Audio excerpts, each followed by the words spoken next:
الحمد لله وحده والصلاة والسلام على من لا نبي بعده أما بعد أعوذ بالله من الشيطان الرجيم بسم الله الرحمن الرحيم إنا نحن نزلنا الذكر وإنا له لحافظون صدق الله العلي العظيم وقال النبي صلى الله عليه وسلم إنما أنا قاسم والله يهدي أو كما قال عليه الصلاة والتسليم۔ میرے بزرگوں، عزیز ساتھیوں، واجب الاحترام سامعین، اللہ تعالیٰ نے شعبان المعظم کا مہینہ مبارک عطا فرمایا ہے، جو کہ رمضان کا پیش خیمہ ہے، مقدمہ ہے۔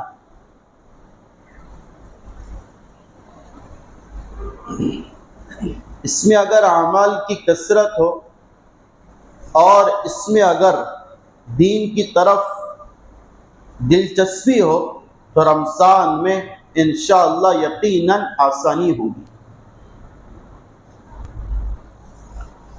اس لیے جیسے فرض نماز سے پہلے سنت نماز رکھی گئی، کیوں؟ وجہ کیا ہے؟ اس کی ایک وجہ یہ ہے تاکہ فرض سے پہلے سنت جو پڑھ لے تو اسے اطمینان قلب حاصل ہو جائے، نماز کا خشوع حاصل ہو جائے، تو فرض میں اس کا دل مزید اچھی طرح لگے اور فرض میں اللہ کی طرف توجہ زیادہ رہے۔ بعینہ اسی طرح رمضان سے پہلے شعبان جو رکھا گیا وہ اسی وجہ سے، اس میں اگر تھوڑی سی دلچسپی اگر ہم لے لیں، اپنی عبادتوں کو بڑھا لیں، نفلی روزوں کے ذریعے سے، نماز کے ذریعے، تلاوت کے ذریعے اللہ کے سامنے رو دھو کر، تو انشاءاللہ رمضان آنے والا یقیناً اس میں مزید توجہ اللہ کی طرف نصیب ہو جائے گی۔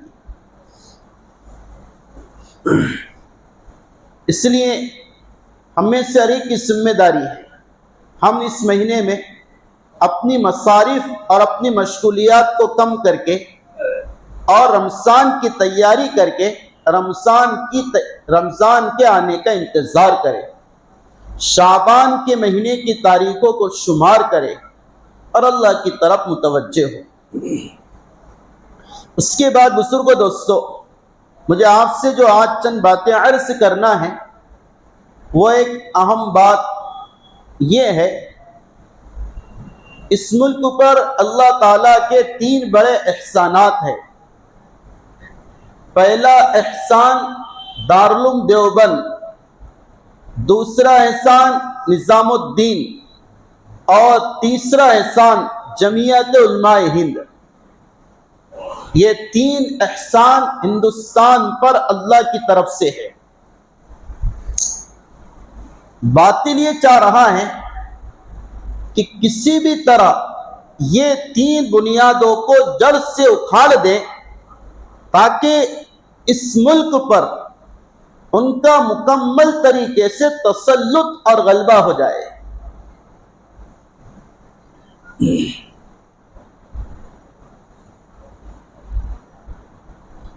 اور وہ اپنے اس پلان کے لیے، اپنی اس اسکیم کے لیے ہماری ماضی کی ہسٹری کا مطالعہ کر رہا ہے کہ مسلمان ماضی میں شکست کس طرح کھائے تھے، باقاعدہ اس کے لیے ٹرین چل رہا ہے کہ ان کی کمزوریوں کو سامنے لا کر اس کو ایشو بناؤ تاکہ ان کی بنیادیں ہل جائے اور یہ شکست کھا جائے۔ ان کے سامنے سب سے بڑا نقشہ اندلس کا ہے، اسپین کا ہے، جو ایک زمانے میں علم کا گھرانہ تھا، علم کا شہر تھا۔ علامہ قرطبی جیسا مفسر قرآن اس سرزمین میں اور مسجد قرطبہ میں تفسیر کا درس دیا کرتا تھا۔ ایک طرف تفسیر کا حلقہ، دوسری طرف حدیث کا حلقہ، ایک طرف علوم شریعت کے سکھانے کا حلقہ، ایک طرف عقائد کا حلقہ۔ کئی 100 حلقے اس مسجد میں علماء کے حدیث اور قرآن کے لگا کرتے تھے۔ ہر ایک آ کر وہاں پر اپنی علمی پیاس کو بجھایا کرتا تھا۔ علم کا مرکز تھا اسپین، اور جسے علم کا لوہا منوانا ہو، علم کا لوہا منوانا ہو، اس کے لیے ضروری تھا اندلس سے آ کر علم حاصل کرے اور وہاں کی سند لے کر، وہاں کی اجازت لے کر پھر علم کا لوہا منوائے۔ یہ دور چلا ہے اس زمانے میں۔ لیکن عیسائیوں نے جو وہاں پر حرکتیں کی ہے، وہ حرکتیں چند یہ تھی، سب سے پہلے جو ان کا ایک بڑا حربہ تھا، علماء کے بارے میں عوام کو بدسن کیا جائے، علماء کے بارے میں عوام کے دلوں میں غلط فہمیاں اور غلط تصورات کو ڈالا جائے۔ اس لیے انہوں نے ایسے پادریوں کو تیار کیا تھا، نعوذ باللہ وہ پادری جو وعید یہودی علماء کے باب میں قرآن میں واقع ہوئی، جو صفات بری یہودی علماء کی تھی، وہ ساری صفات اور وہ سارے رسائل ہمارے علماء دین پر تھوپا کرتے تھے۔ اس طرح بدسنی کا کام شروع ہوا۔ اس کے بعد مدارس کو نشانہ بنایا گیا، اور اس کے بعد مساجد کو نشانہ بنایا گیا۔ جب ان بنیادوں پر ان کا تسلط ہو گیا تو پھر کمزور ہو پڑ گئی بنیاد، تو وہ علم کا مرکز، علم کا شہر، علم کا گلشن تاریکیوں میں تبدیل ہو گیا۔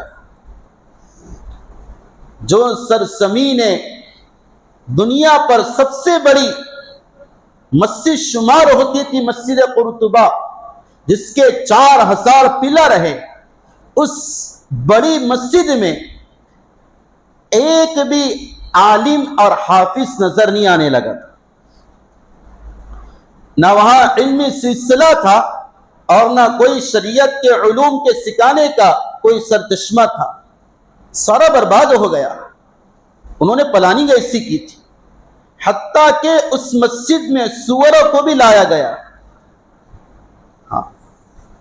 آج تک ان کے اس باطل کارناموں کی نشاندہی مسجد قرطبہ زبان حال سے رو کر رہی، اور مجھے تمہیں پیغام دے رہی، رو رو کر سمجھا رہی۔ اگر اسے زبان ہوتی اور اس کے روئے روئے میں بولنے کی طاقت ہوتی اور اس کے روئے روئے میں رونے کی صلاحیت ہوتی، وہ رو کر، وہ بول کر، وہ سسک کر تمہیں پیغام دیتی کہ اس ملک والوں نے بڑی غلطی کی، ہندوستان والوں تم غلطی مت کرنا، تم علماء سے بدسن مت ہونا، تم اپنے اکابر کے باب میں دل میں ایسے خیالات نہیں لانا۔ یہ وہ ہمیں رو کر کہہ رہی ہے زبان حال سے۔ اس لیے میرے عزیز سے بزرگو دوستو،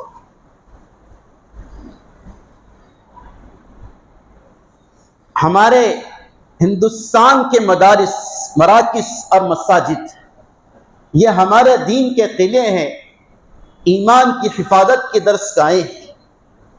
حضرت تھانوی رحمت اللہ علیہ فرمایا کرتے تھے، ہندوستان پر مدارس کا قیام اور وجود ایسی نعمت ہے کہ ہندوستان والے اس نعمت کا کبھی حق ادا نہیں کر سکتے۔ یہ جو ایک شہر میں 4 مدرسے، 5 مدرسے، ہر مسجد میں مکتب کا نظام، ہر محلے میں مکتب کا چھوٹا سا ایک ایک باغیچہ لگا ہوا ہے، ہندوستان اور ایشیا میں ہے، آپ یورپ میں جا کر دیکھو، آپ امریکہ میں جا کر دیکھو، آپ افریقہ میں جا کر دیکھو، یہ مدارس کا مکاتب کا نظام نہیں ہے، مسجدوں میں مکاتب قائم نہیں، سکھانے والے عالم نہیں، قرآن کو سمجھانے والے مفسر نہیں، حدیث کو پڑھانے والے محدث نہیں، دین کو سمجھانے والے فقیہ اور مفتیان کرام نہیں ہیں۔ یہ آپ کے پاس یہ چیزیں آسانی سے میسر ہے، اللہ کی قسم، یہ جو بیرون جماعتیں جاتی ہے ان سے کارگزاری لو، اور رو رو کر کہتے ہیں ہندوستان کے جیسے مدارس کا نظام، مکاتب کا نظام، تعلیم کا نظام ہمیں دنیا میں کہیں نہیں ملا ہے، ایسی نعمت ہے۔ مولانا مناصر حسن گیلانی رحمت اللہ علیہ بڑے مورخ ہے، عجیب بات انہوں نے لکھی ہے، اور وہ اس زمانے کے اعتبار سے ہے۔ آج سے 50 سال پہلے ایک بات کہی تھی کہ آج میرے زمانے میں یعنی 50 سال پہلے ان مدارس کی جو ضرورت امت کو ہے، میرا دل کہہ رہا، میری کشف کی آنکھیں کہہ رہی، آج سے 50 سال بعد مدارس کی ضرورت امت کو اس سے دگنی ہو جائے گی۔ ہاں، علامہ سید سلیمان ندوی رحمت اللہ علیہ فرماتے ہیں کہ مدارس وحی کے محفوظ کرنے کے اور اس کو شائع کرنے کے اور نشر اشاعت کے بہترین قلعے ہیں۔ اگر یہ بند ہو جائے تو وحی کا جو علم ہے وہ علم پھر کس جگہ سے امت کے سامنے آئے گا؟ یہ مکاتب بند ہو جائے تو قرآن کی تعلیم کس طریقے سے امت کے سامنے آئے گی؟ اس لیے عزیزان گرامی، آج تھوڑا سر جوڑ کر بیٹھنے کی ضرورت ہے۔ اہل باطل کی طرف سے سارے پلاننگ ہو چکے ہیں اور ساری غلط تدابیر وہ استعمال کر رہا ہے۔ ابھی کل ہی صاحب کا فون آیا، اپنے امراوتی ضلع میں 25 مدارس ہے، دارالعلوم 25 تقریباً چھوٹے بڑے۔ ابھی کلیکٹر کی طرف سے ان مدارس کے سروے کا حکم آیا ہے، اور سروے کا حکم ایسا نہیں کہ لکھ لو فارمیلٹی، نہیں، اس سروے میں لائیو کاسٹ ہوگا۔ وہ سروے کرنے والا جس مدرسے کے ناظم محتمی منتظم کا سروے کرے گا، اس کا باقاعدہ آن لائن اور ریکارڈ نیٹ پر جائے گا اور پھر وہ شکشن ادھیکاری کی ویب سائٹ پر ڈالا جائے گا۔ ہاں، یہ کیا چیزیں ہے؟ یہ وہی چیزیں ہے جس کا ڈر ہمارے اکابر کو تھا کہ اگر تم نے مساجد مکاتب کی طرف توجہ نہیں کی، ایک وقت تو ہو سکتا ہے کہ ہندوستان کی وہ صورتحال نہ ہو جائے جو اسپین کی تھی۔ اس لیے آج ضرورت ہے اپنے مدارس کی حفاظت، مکاتب کی حفاظت، مساجد کی حفاظت۔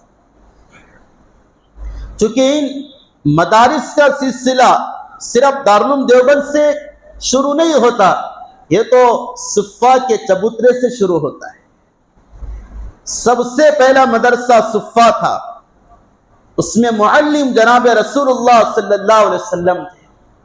وہاں پر خوشہ چینی کرنے والے اور وہاں پر طالبان علوم نبوت وہ اہل صفا تھے، وہ علم کا حصول کیا کرتے تھے۔ سارے دنیا کے مدارس کی نسبت اسی صفا کے چبوترے کی طرف ہے، جس کے استاد تھے ہمارے آقا اور جس کے شاگرد تھے ہمارے صحابہ۔ پھر اس کے بعد یہ نظام چلا، حضرت عمر رضی اللہ تعالیٰ عنہ نے اپنے زمانے میں مکاتب کا اور مدارس کا ایک نظام قائم کیا تھا۔ اگر آپ سے کوئی کہے کہ سب سے پہلے مکاتب کا نظام کس نے قائم کیا، تو سب سے پہلے مکاتب کا منظم نظام حضرت عمر بن خطاب نے قائم کیا۔ انہوں نے عبداللہ بن عامر خزائی ایک معلم تھے مدینہ میں، انہیں کہا کہ تم مدینہ میں انصار مہاجر کے بچوں کو کسی جگہ جمع کر کے پڑھاؤ، میں تمہیں اجرت دوں گا۔ حضرت نے اجرت طے کی 15 درہم، وہ پڑھاتے تھے، اور حضرت عمر نے یہ طے کیا تھا صبح سے ظہر تک، ظہر سے عصر تک، عصر سے مغرب تک بچے پڑھا کریں گے۔ اس طرح نظام ہوا۔ جب بچوں کو بہت زیادہ یہ تعلیمی اوقات معلوم ہونے لگا تو صحابہ نے درخواست کی کہ حضرت کی ٹائم لمبا ہو جا رہا، تو حضرت نے 2 وقت رکھا تھا، ایک صبح سے 11 تک، پھر ظہر سے عصر تک. سمجھے آپ؟ یہ صحابہ کا بھی طریقہ مدارس مکاتب. تو ان کا ایک غلط پلان مساجد مدارس مکاتب کی طرف یہ ہے کہ ان کو کسی طرح شکوک و شبہات کا نشانہ بنا کر ان پر بلڈوزر نعوذ باللہ چلا دیا جائے. لیکن یہ چیزیں پہلے ہو چکی ہیں، چونکہ جس دارالعلوم کا قیام باطل کو ختم کرنے کے لیے ہوا تھا، وہ باطل ہر زمانے میں دارالعلوم کو نشانہ بنانے کی کوشش کرے گا. 1857 میں جب شکست ہو گئی، کوئی ہندوستان میں ایمان اسلام کے بچاؤ کی شکلیں نظر نہیں آ رہی تھی. کیا ہوگا مسلمانوں کے فیوچر اور بھوشیہ کا؟ ایک امت کا سپوت حجت الاسلام مولانا قاسم نانوتوی رحمت اللہ علیہ کے دل میں اللہ نے بات ڈالی کہ اب مدارس کا اور صفہ کے ساتھ نسبت رکھنے والی قیامگاہ کا اور دستگاہ کا انتظام کیا جائے. پہلا مدرسہ شروع ہوا، پڑھانے والا محمود تھا اور پڑھنے والا محمود تھا. انار کے درخت کے نیچے یہ اس کی ابتدا تھی، یہ اس کا قیام تھا، یہ اس کی صورتحال تھی. پھر وہ بڑھتا گیا. جس وقت دارالعلوم کی اینٹ رکھنے کی بات آئی، شاہ رفیع الدین صاحب رحمت اللہ علیہ اس زمانے میں ذمہ دار تھے. انہوں نے ایک نقشہ کھینچا تھا جہاں دارالعلوم قائم ہے. وہ کھینچنے کے بعد وہاں سے تعمیرات کا سلسلہ شروع ہونا تھا. رات میں سوئے، نبی علیہ الصلوۃ والسلام خواب میں آئے، کہا کہ رفیع الدین، جو نشاندہی آپ نے کی اور جو سروے آپ نے کیا ہے اور جو نشان لگائے ہیں تعمیرات کے، وہ چھوٹے ہو گئے. میں تجھے بتاتا ہوں کہ تو دارالعلوم دیوبند کی بنیاد اور تعمیر اس جگہ سے لے. تو نبی علیہ الصلوۃ والسلام کے ہاتھ میں عصا تھا. آپ نے عصا مبارک سے نشان کھینچے اور پھر خواب ختم ہوا. شاہ رفیع الدین صاحب صبح بیدار ہوئے، دیکھا حقیقت میں اس جگہ نشان پڑے ہوئے اور اسی جگہ پر دارالعلوم کی بنیاد رکھی گئی. آج تک وہ عمارت ملسری کے نام سے احاطہ دارالعلوم میں موجود ہے. تو جس کے بانی اور جس کے مستشار نبی علیہ الصلوۃ والسلام ہوں، ان درسگاہوں پر کہاں سے یہ لوگ قدغن لگا سکتے ہیں اور کہاں سے اپنے باطل نظریات کا ان کو شکار کر سکتے ہیں. لیکن میرا عزیز سے بزرگوں دوستو، گھبرانے کی تو بات نہیں ہے، لیکن غفلت میں رہنا بھی اچھی بات نہیں ہے. غفلت میں رہنا بھی اچھی بات نہیں ہے. ہاں، چوکنا ہونا مدارس مکاتب کے باب میں بہت ضروری ہے اور مساجد کے باب میں بھی، چونکہ نبی علیہ الصلوۃ والسلام نے اس امت کے علماء پر اعتماد جتایا ہے. ہاں، روایت میں آتا جس دن چاش کے وقت یعنی پیر کے دن جناب آقا محمد مصطفیٰ صلی اللہ علیہ وسلم کی وفات ہونا ہے، آپ نے فجر کی نماز کے بعد فجر کی نماز کے وقت امی جان سے کہا کہ عائشہ پردہ ہٹاؤ. تو امی جان نے پردہ ہٹائی حجرہ مبارک کا. تو آپ نے پرکیف منظر دیکھا، ابو بکر صدیق امامت کرا رہے اور پیچھے صحابہ مقتدی بن کر نماز پڑھ رہے. تو آپ نے مسکرایا ہے، آپ نے ہنسا ہے. اب محدثین فرماتے ہیں کہ آپ نے فجر کی نماز پڑھاتے ہوئے صحابہ کو اور حضرت ابو بکر کو دیکھ کر ہنسا کیوں ہے؟ ہر ایک نے جواب دیا. حضرت شیخ الحدیث مولانا محمد سکھریہ رحمت اللہ علیہ کہتے ہیں، میرے دل میں ایک جواب یہ آتا ہے، آپ نے مسکرایا اس وجہ سے کہ جب آپ نے اپنے مبارک مسلح پر حضرت ابو بکر کو دیکھا تو آپ کو اطمینان ہو گیا کہ میرے جانے کے بعد ابو بکر میری امت کو سنبھال لے گا. اگر جانے والے کو یہ پتا ہو کہ میرے وارثوں میں ایک بیٹا ایسا ہے جو میرے پوتوں کو سنبھال لے گا، میرے کام کو سنبھال لے گا، اس سے اطمینان ہوتا ہے. اس سے ہمارے نبی نے امام پر اعتماد ظاہر کیا ہے کہ میرے بعد ابو بکر سنبھال لیں گے. یہ جو اعتماد تھا چاہے امام مقتدی کا ہو، معلم متعلم کا ہو، استاد شاگرد کا ہو، امیر مامور کا ہو، پیر اور گویا کہ خلیفہ کا ہو، اور پیر اور مرید کا ہو، یہ ساری جو گٹبندھن ہیں، یہ ساری جو لڑیاں ہیں، چلتی ہے اعتماد کے ساتھ۔ کیا کس سے چلیں گی؟ اعتماد۔ اس لیے تو کہا اگر کسی کو اپنے ایمان کے بارے میں بدسنی ہو تو اس سے نمازی نہ پڑے پیچھے۔ اگر کوئی شرعی وجہ نہیں پھر بھی امام کے بارے میں دل میں کوئی خیال رکھ رہا، غلط فہمی رکھ رہا، اس سے نماز کا ثواب نہیں ملے گا۔ ہاں، اگر کوئی استاد کے بارے میں بدسنی کر رہا، اس سے علم کی برکتیں نصیب نہیں ہوں گی، گرچہ علم آ جائے۔ کوئی امیر کے بارے میں بدسنی کرے گا، اس سے چاہے اس سے محنت کر لے، لیکن جو تربیت ہونا ہے وہ تربیت نہیں ہوگی۔ سمجھے؟ کوئی اپنے پیر کے بارے میں بدسنی کرے گا تو اسے جو فیض پہنچنا ہے وہ نہیں پہنچے گا۔ یہ چیزیں چلتی ہے اعتماد سے، بھروسے سے۔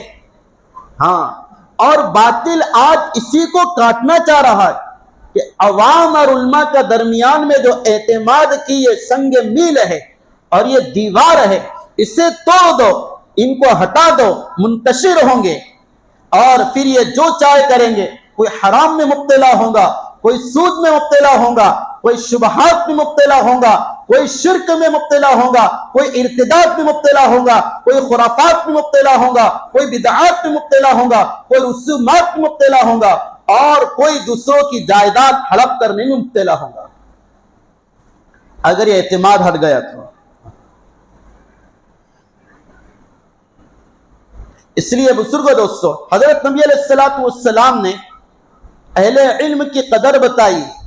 اہل علم کی قدر میں صرف عالم حافظ سے، اس میں سب جس کا تعلق علم سے ہے، چاہے علم کا تعلق امام سے ہو، علم کا تعلق چاہے اپنے امیر سے ہو، چاہے پیر سے ہو، چاہے مدارس سے ہو، چاہے مکاتب سے ہو، ان ساروں سے محبت کرنا پڑے گا۔ مدارس کوئی الگ شعبہ نہیں ہے، مکاتب کوئی الگ شعبہ نہیں ہے، یہ دین کے شعبے ہیں، دین کے قلعے ہیں، ان کے ساتھ وابستگی رکھنا ضروری ہے۔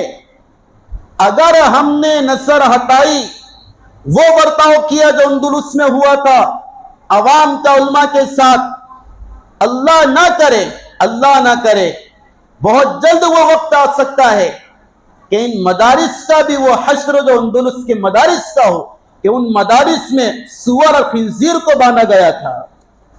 اللہ نہ کرے۔ ہاں، ایسا نہیں کہ وہ ان کا مدرسہ ہے یہ میرا نہیں، سب مدارس ہمارے ہیں، سب مدارس ہمارے ہیں، سب مکاتب ہمارے ہیں۔ سمجھے؟ ایک مدرسے پر باطل کا شکنجہ کس جانا، یہ ایک کے لیے نہیں، ساروں کے لیے ایک فکر کا اور لمحہ فکر کا وقت ہے۔ یہ کیا ہو رہا ہے؟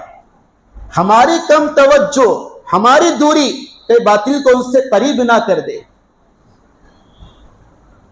علامہ سیوطی رحمت اللہ علیہ فرماتے ہیں، میرے دل میں ایک مرتبہ خیال آیا کہ اللہ تعالیٰ نے گزشتہ انبیاء کی عمریں بہت زیادہ رکھی تھی، اور پھر ان میں نبوت کا سلسلہ تسلسل کے ساتھ جاری تھا۔ ہر زمانے میں ایک نبی آ جاتا، اس کے بعد فوراً نبی آ جاتا، ایک زمانے میں 2 3 نبی رہتے تھے۔ عمر بھی زیادہ، انبیاء کی آمد بھی کثرت سے، لیکن اس امت میں ایسا ہوا کہ نبی کی عمر کم اور آپ کے بعد نبوت کا سلسلہ بند۔ حالانکہ ایسا ہونا چاہیے تھا، عقل کہتی آپ کے بعد، ہمارے نبی کے بعد کوئی نبی نہیں آئے گا، تو اللہ تعالی ہمارے نبی کی عمر کو 1000 سال کا کر دیتے، تاکہ 1000 سال تک آپ محنتیں کرتے ہیں۔ ایسا ہونا چاہیے، عقل کہتی ہے۔ آپ کے بعد کوئی نبی بھی نہیں، عمر مختصر 63 سال۔ تو یہ خیال ستا رہا تھا حضرت کو۔ علامہ سیوطی رحمت اللہ علیہ بڑے امام ہے شافعی المسلک کے، ابن الکتاب ان کا لقب ہے، کتاب کا بیٹا۔ ان کی ولادت کتب خانے میں ہوئی تھی،